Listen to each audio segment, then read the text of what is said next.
안녕하세요. 저는 새벽 어둠을 가르고 영농 현장에 도착했는데 벌써 이양이 이렇게 진행되고 있습니다. 친환경 재배 면적이 늘어나지 않는 이유는 잡초 방지의 실패가 가장 큰 원인이라고 볼 수가 있습니다.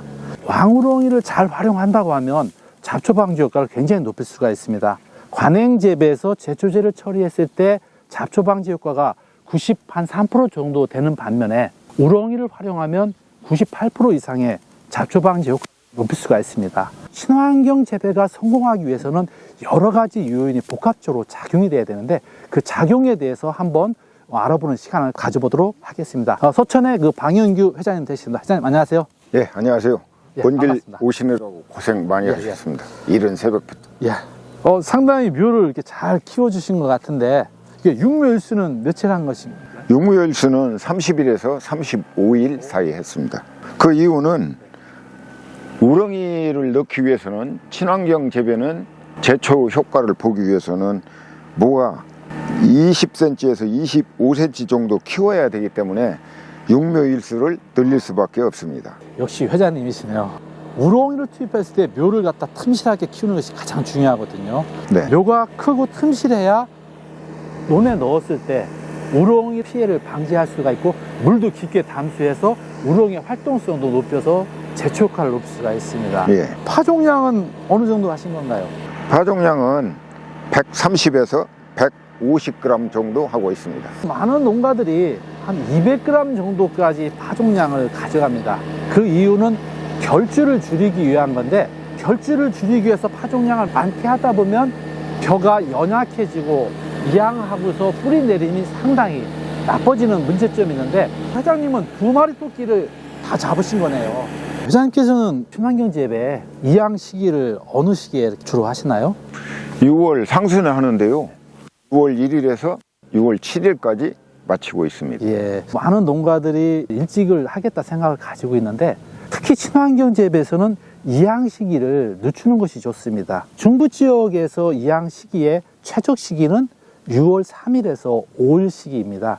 이 시기에 이양하면 친환경 재배에서 잡초 방지 효과도 기대할 수 있는 것도 있지만 미지를 좋게 하는 효과도 상당히 있습니다. 6월 3일에서 5일 이 시기에 이양하는 것이 수량의 증수 효과도 가수도 있기 때문에 네. 그 시기에 하는 것이 좋은데 역시 회장님께서는 완벽하게 하시는 것 같습니다. 논의 균평 작업이 상당히 잘 되는 것 같거든요. 예. 회장님께서는 로타리나 균평 작업을 몇 번 하시나요? 노타리는 2번 하고요. 금평 작업 1번 해서 마지막 3번 하는데요. 3번 한 이유는 논이 정지 작업이 잘 되어 있어야 제초 효과가 좋기 때문이라고 생각이 됩니다. 균평 작업을 잘 해줘야 이 우렁이들 활동성도 좋고 또 잡초 방지 효과도 상당히 기대할 수가 있는 것 같습니다. 네, 그렇습니다. 이양하고 나서 물을 깊게 넣어줘야 하는 것이 중요한데 논두렁 작업을 해마다 하시나요? 매년 하고 있습니다. 예. 보수 작업을 해서 깊게 넣어줘야 활동성도 좋고 잡초 방지 효과도 상당히 좋은 것을 기대할 수가 있는 것 같습니다. 예. 회장님께서 어떤 우렁이를 넣나요? 치패, 중패, 대패 이렇게 있는데 지난해까지는 중패를 넣었었는데요. 네. 금년에는 치패를 넣으려고 생각을 하고 있습니다. 그렇습니까? 그럼 어느 시기에? 저 같은 경우는 어제 오후에 균평 작업을 하고요. 네. 오늘 오전에 지금 보시는 것처럼 이양 작업을 하고 있습니다. 균평 작업 끝나고 그 다음날 이양을 하시네요. 그리고 난 후 이양 후 바로 치패를 넣을 예정입니다. 그러시구나. 그 치패가 지금 도착이 되어 와 있습니다. 있네요. 요게 지금 우렁이가 진짜 치패네요. 예. 우렁이가 치패라고 하는 것은 1kg당 2,000마리가 되는 걸 치패라고 할 수가 있습니다. 100원짜리 동전으로 기준을 했을 때 이렇게 작기 때문에 우렁이를 치패를 넣어줄 때 2,000마리 기준으로 해주시면 되겠습니다. 썰해질하고 이양 전에 우렁이를 넣으라고 말씀을 드리고 있거든요. 과거에 이양 후 5 내지 7일에 넣으라고 지금 교육을 많이들 받으실 텐데 잡초 방지 효과를 기대하기 어렵거든요. 특히 네, 그렇습니다. 피 쪽에 대해서 기대하기 어려운데 회장님처럼 썰해질하고 바로 넣어주시는 방법은 괜찮습니다. 이제 썰해질하고 이양 일수가 길었을 경우에는 일찍 넣어주는 것이 좋고요. 근데 회장님처럼 썰해질하고 이양 일수가 짧은 경우에는 이양 후 넣어주는 것도 좋은 것 같습니다. 예, 그렇습니다. 예. 저 같은 경우는요, 예. 치패를 넣었을 경우 예, 예. 상당히 우려스러운 마음이 있었거든요. 예. 그래서 하루 전에 예. 금평 작업을 하고 예. 다음 날 바로 이양을 하고 예, 예. 치패를 넣으면 예. 치패에 대한 염려는 없을 것 같은 생각이 들어서 예. 그렇게 하고 있습니다. 아, 회장님께서는 실천을 참 잘하시고 있는 것 같습니다. 네, 감사합니다. 궁금하신 내용이나 의문하시는 점 있으십니까? 그 전에는 치패를 미리 넣으라고 강의를 하셨는데 예, 예. 제가 생각을 해보니 모든 분들도 아마 그렇게 생각을 할 것 같아요.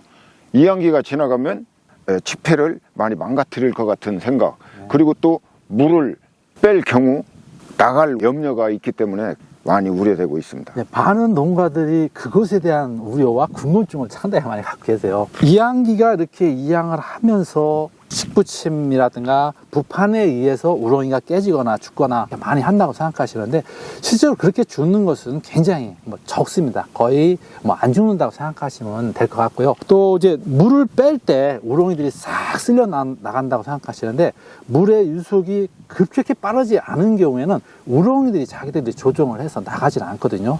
다만 논 배수로 쪽에 망을 설치해서 빠져나가지 않게 하는 것은 굉장히 좋은 방법이라 말씀드리겠습니다. 예, 알겠습니다. 치패는 네. 어느 정도 넣을 계획을 갖고 계시나요? 치패는 300평당 1kg를 예산하는데요. 예, 예. 치패의 마리수가 1,500에서 2,000마리 될 경우 300평에 넣을 계획입니다. 치패를 지금 넣는다고 치면은 기존의 농가들이 하고 있는 거와는 양이라든가 넣는 시기가 틀려지는 거거든요. 과거에는 마지기당 4kg, 그래서 300평당 5kg 내지 6kg를 넣었지만 치패는 1kg만 넣어주면 됩니다.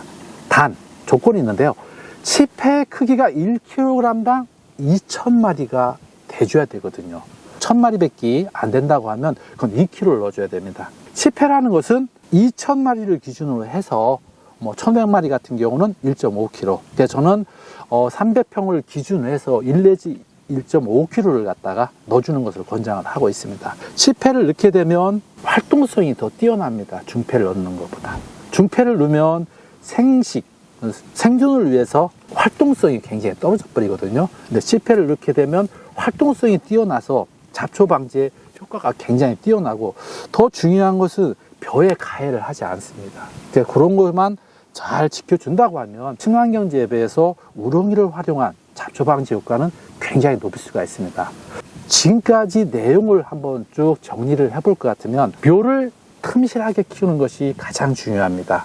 우리 회장님처럼 30일 이상 육묘를 해서 묘가 튼튼해야 되고 또 그러기 위한 선제 조건으로서는 파종량이 130에서 150g 중요합니다. 또 이양 시기를 늦춰주는 것이 중요한데요. 이양 시기를 늦춰주면 잡초 발생량도 현격히 적어지지만 미진율도 좋아지고 또 수량 자체도 높아지기 때문에 이양 시기를 지역에 따라 차이는 있지만 6월 상순 쪽으로 해주는 것이 굉장히 좋습니다.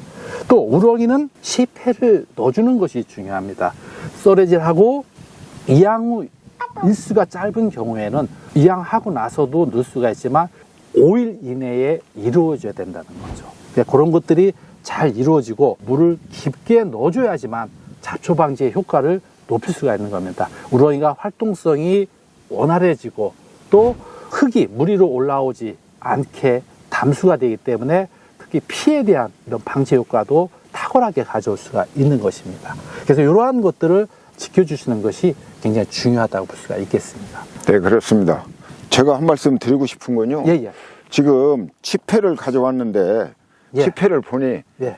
기존에는 300평당 5kg 넣었거든요. 그렇죠. 그런데 이게 3,000평이면 예. 20kg 세 박스를 넣어야 되는데 예. 이 10kg 가지고 하니까 우렁 허치는 인건비 하며 이런 걸 따져본다고 하면 상당히 좋은 것 같습니다. 예. 저 뒤에 배수로 쪽에 망 설치는 하셨나요? 예. 해놓으셨어요? 그것은 항시 해놓아줘야 나중에 우렁이가 유출되는 것을 방지할 수가 있습니다. 물을 넣고서 우렁이를 투입할 텐데요. 어떻게 논에 들어가서 넣으시나요? 저는 그런 방법 선택지 않고 그냥 물고에 쏟고 있는데요. 그렇죠. 나중에 이제 담수를 시키고 논 앞과 뭐 뒤에 넣어주면 네. 물만 담수되어 있으면 활동성이 굉장히 뛰어납니다. 예, 이 노는 관행재배 포장이 되겠습니다. 보시는 바와 같이 이항우 일수가 상당히 많이 진행되었지만 벼 키가 작고 또 본수가 많다 보니까 묘가 연약하고 또 몸살을 하고 있는 시점입니다. 근데 반면에 오늘 친환경 재배 이항을 했지만 관행 재배에 비해서 묘 키도 굉장히 크고 본수도 적습니다. 친환경 재배의 첫 번째 조건은 성묘, 틈실한 묘를 갖다 육성하는 것입니다. 오늘 친환경 이항을 하면서 이항기에 측조 시비가 붙어 있기 때문에 이항과 동시에 비료가 뿌려집니다. 단 한 번만 주게 되면 전 생육기간을 통해서 주질 않기 때문에 노동력 절감과 아울러 비용도 상당히 절감됩니다. 특히 비료 유실이 거의 없다고 볼 수가 있습니다. 관행재배에서는 벌써 이끼나 개불이 발생됐지만 이 친환경 재배 쪽에서는 코팅이 되어 있기 때문에 서서히 용출이 됩니다. 그렇기 때문에 비료를 갖다가 절감시킬 수 있고 생력화도 기할 수 있는 농법이 되겠습니다. 지금까지 우리 방현규 회장님과 친환경 재배의 성공적인 재배 요건을 위해서 실천해야 될 사항에 대해서 알아봤습니다. 회장님께서 올해 이렇게 농사를 지시면 잡초 문제도 해결이 될 거고 벼에 대해서 우렁이 피해도 해결이 될 것 같습니다. 올 한 해도 풍년 농사 되시기를 기원드리겠습니다. 네, 감사합니다. 네, 감사합니다. 네, 이상으로 마쳤습니다.